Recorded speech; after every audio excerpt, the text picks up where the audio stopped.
BRS social media incharge Manne Krishank ను OU పోలీసులు కస్టడీలోకి తీసుకున్నారు. రేపు ఉదయం 11 గంటల వరకు ఓయూ పిఎస్ లోనే క్రిషాంక్ ను విచారించనున్నారు. ఓయూలో నీళ్లు, కరెంటు కొరతపై ఫేక్ లెటర్ సర్క్యులేట్ చేశారంటూ ఆరోపణలున్నాయి. ఈ నేపథ్యంలో ఆయన్ను అరెస్ట్ చేసిన పోలీసులు నాంపల్లి కోర్టు సూచన మేరకు ఒకరోజు పాటు కస్టడీలోకి తీసుకున్నారు.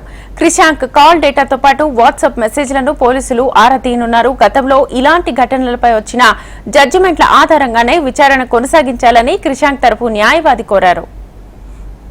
ఈరోజు ఉస్మానియా యూనివర్సిటీ పోలీస్ అధికారులు మన్నయ్ క్రిషాంక్ గారిని చెంచల్గూడ నుంచి ఇన్వెస్టిగేషన్ అంటే కస్టడీ కోర్టు ఇచ్చిన ఆర్డర్ ప్రకారం ఈరోజు 11 నుంచి రేపు 11 వరకు కస్టడీ ఇచ్చిన సందర్భంగా పిఎస్కి తీసుకురావడం జరిగింది.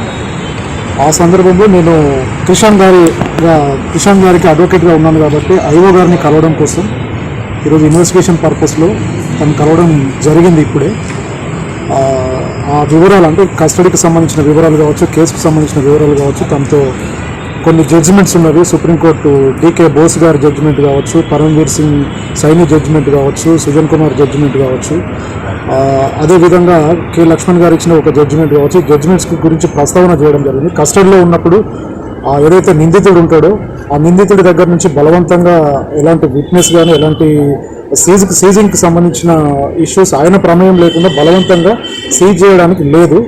అంటే ఇన్వెస్టిగేషన్కి ఆయన సపోర్ట్ చేస్తాడు కానీ బలవంతంగా సీజ్ చేయడానికి లేదు. దానికి సంబంధించిన కొన్ని జడ్జిమెంట్ని కూడా ప్రస్తావించడం జరిగింది. ఆ జడ్జిమెంట్స్ని కూడా మేము కోర్టులో కూడా ప్రొడ్యూస్ చేయడం జరిగింది. దానికి సంబంధించి ఈరోజు నేను పోలీస్ స్టేషన్కి